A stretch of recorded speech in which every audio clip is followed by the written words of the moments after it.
Harden जो heart है वो कैसे होता है, हृदय जो कठोर कैसे होता है। यदि परमेश्वर का आत्मा बार बार आपसे बात कर रहा है, आपको कुछ कह रहा है, तो आपको उसे तुरंत ही करना चाहिए। अगर आप नहीं करते हो तो आप उसे इग्नोर कर रहे हो। That means आप आत्मा की सहभागिता में रहने के बावजूद भी आप उसके सजेशन को नेगलेक्ट कर रहे हो। आप परमेश्वर जो आपके जीवन में करना चाहता है, उसके लिए अपनी सोच के द्वारा आप उसके लिए ऑब्स्टेकल बन रहे हो।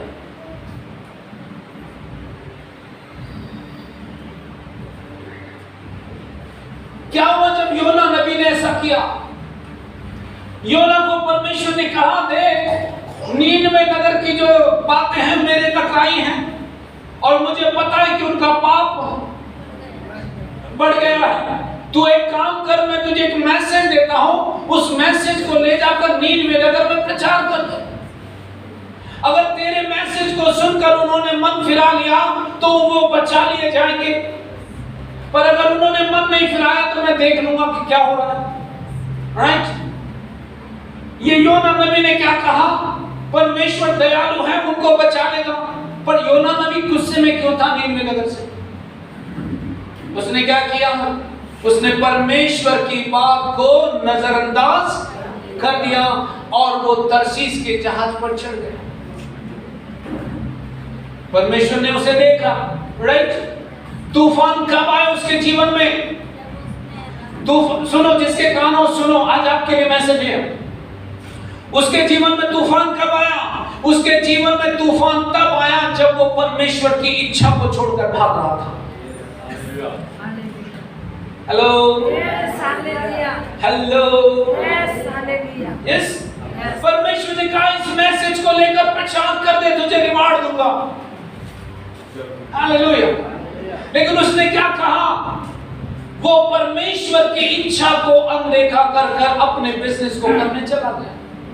उसने कहा मैं नहीं करूंगा, और उसने पट्टा बहुत सुंदर सोच रख करके उसने कहा जहाज में तो जाऊंगा, पर सबसे नीचे की सीट के नीचे जाकर सो जाऊंगा ताकि परमेश्वर ना देखे। अब उसे पता नहीं था जिसने तेरी आंख बनाई हो तुझे देखता है। ये मां से नीचे सोए हुए थे, तो परमेश्वर ने हवा को बोला तेज चलना शुरू कर दे। अरे जहाज को तुझे डुबोने का, जहाज को तुझे डुबोने का मैसेज देना है। और वो तूफान जो है उठने लगा, और जो जहाज को चलाने वाले कैप्टन थे वे भी डर गए, और वो अपनी अपनी तरीके से चीजों को करने लगे।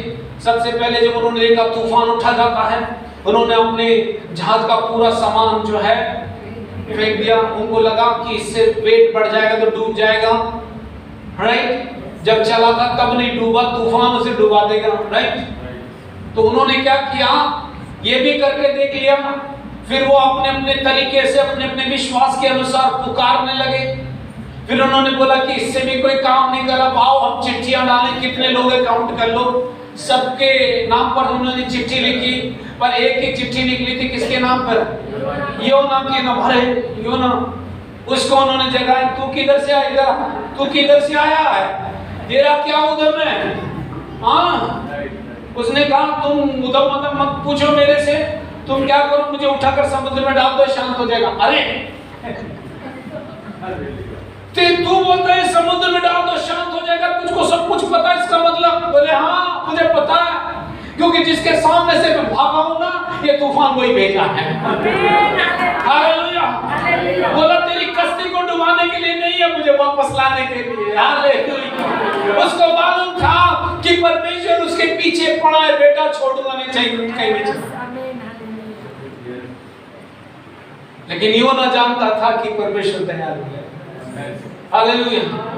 उसने कहा तुम एक काम करो, तुम्हें बोले तेरे खून का लेखा परमेश्वर हमसे ले। बोले नहीं लेगा, मैं बोल रहा हूँ, मैं कह रहा हूँ, तो मुझे समुद्र में डाल दो, पर मैं नीनवे नगर को नहीं जाऊंगा। उसने कहा अच्छा बेटा, तू नीनवे नगर को नहीं जाएगा। उसने बड़ी मछली से कहा जा मुंह खोलकर इसको अंदर, जैसे ही अंदर आई है तो तू एक काम कर, वहां उपलब्ध रहना, मुंह खोल रहा। ये सीधा का दांत मत लगाना उसको, सुनना, दांत मत लगाना उसको, बिल्कुल।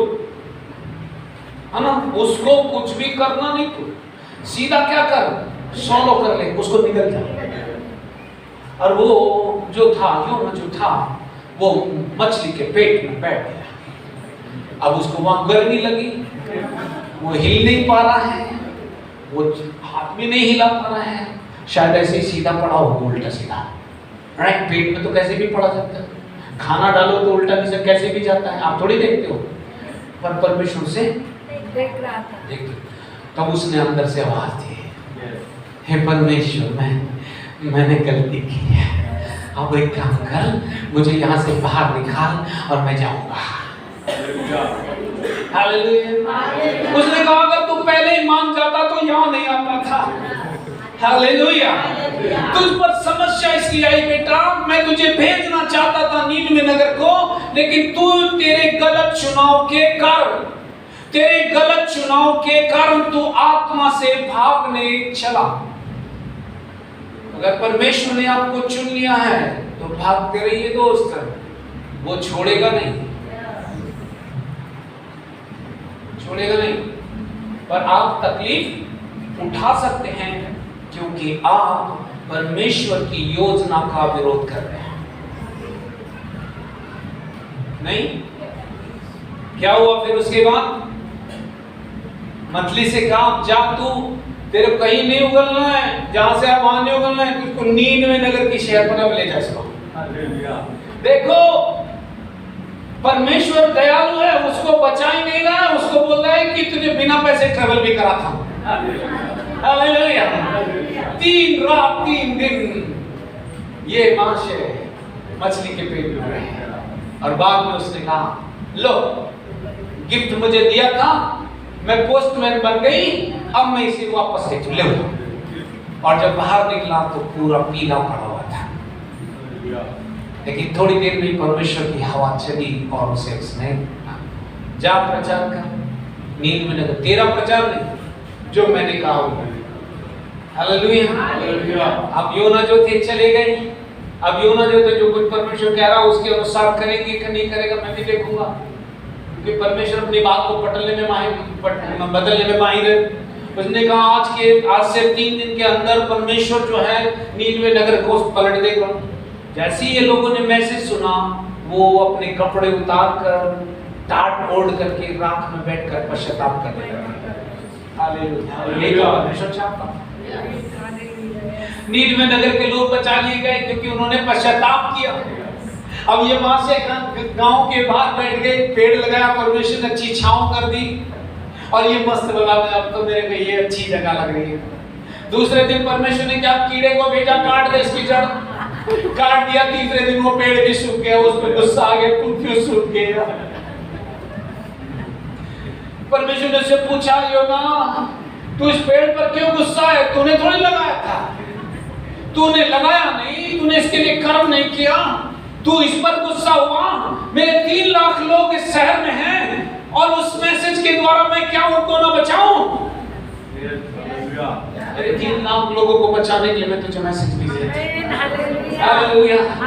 नीनवे नगर के लोग बचा लिए गए जिसने योना के समाचार को सुना। हालेलुया। अगर आज आप उसकी आवाज को सुनो तो अपने हृदय को कठोर मत करो।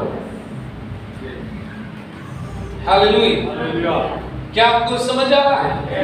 अगर आप परमेश्वर की बात को सुनकर बार-बार फिर भी अपनी इच्छा पूरी करेंगे तो आपको सफर करना पड़ेगा। और ये सफर इसलिए नहीं कर रहे कि परमेश्वर आपको सफर कराना चाहता है, आप इसलिए कर रहे हैं क्योंकि आपने चॉइस गलत की है। आप अपने चुनाव के परिणामों को भुगतोगे, राइट?